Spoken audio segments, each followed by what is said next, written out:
ગુજરાતમાં પણ હવે યુનિફોર્મ સિવિલ કોડ લાગુ થશે.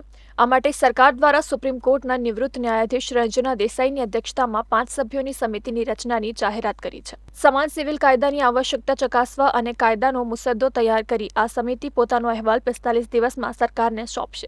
ત્યારે આ મામલે આપના ધારાસભ્ય ચેતર વસાવા અને કોંગ્રેસે વિરોધ નોંધાવ્યા બાદ ડેડિયાપાડાના પૂર્વ ધારાસભ્ય અને ભરૂચ ભાજપના નેતા મહેશ વસાવાએ મુખ્યપ્રધાન ભૂપેન્દ્ર પટેલને પત્ર લખી કેટલીક રજૂઆતો કરી છે. સીએમ ભૂપેન્દ્ર પટેલને લખેલા પત્રમાં જણાવ્યા અનુસાર સરકારે યુસીસી અંગે 45 દિવસમાં રિપોર્ટ સોંપવામાં આવે એવી જાહેરાત કરવામાં આવી છે. પરંતુ તેઓની માંગ છે કે 60 દિવસમાં રિપોર્ટ સોંપવામાં આવે અને એસસી, એસટી, ઓબીસી, पिछड़ा वर्ग અને અન્ય સમાજની ગુજરાતની પેટા સમિતિ બનાવવી જોઈએ એવી માંગ કરવામાં આવી છે. આ ઉપરાંત ઉત્તરાખંડનો જે મુસદ્દો છે એને પણ જાહેર કરવામાં આવે જેથી લોકો યુસીસીના મુસદ્દાને સમજી શકે અને ગુજરાતમાં યુસીસીના મુસદ્દાનો અભિપ્રાય આપી શકે.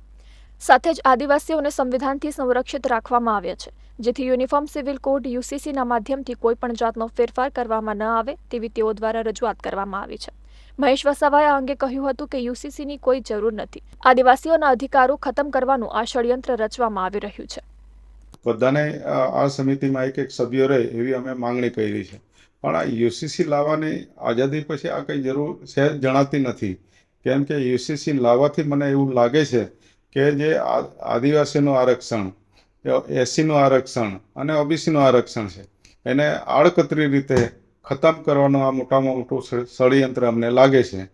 તો આદિવાસીને બાકાત કરવાનું ખાલી આદિવાસી આંદોલન નહીં કરે એટલા માટે આદિવાસીઓને પણ આવનારા સમયની અંદર પહેલાં તો જે આ બીજા બધાના જે અધિકાર ખતમ કરવાના છે એના પછી આદિવાસીઓનો વારો લાવશે આ લોકો, અને ત્યારે પછી પાછા યુસીસી એ કરીને સુધારા વિધેયક લાવી ને એમાં આદિવાસીઓને નુકસાન કરે એવી જાતનો અમને ગંધ આવી રહી છે આ ષડયંત્રની અંદર.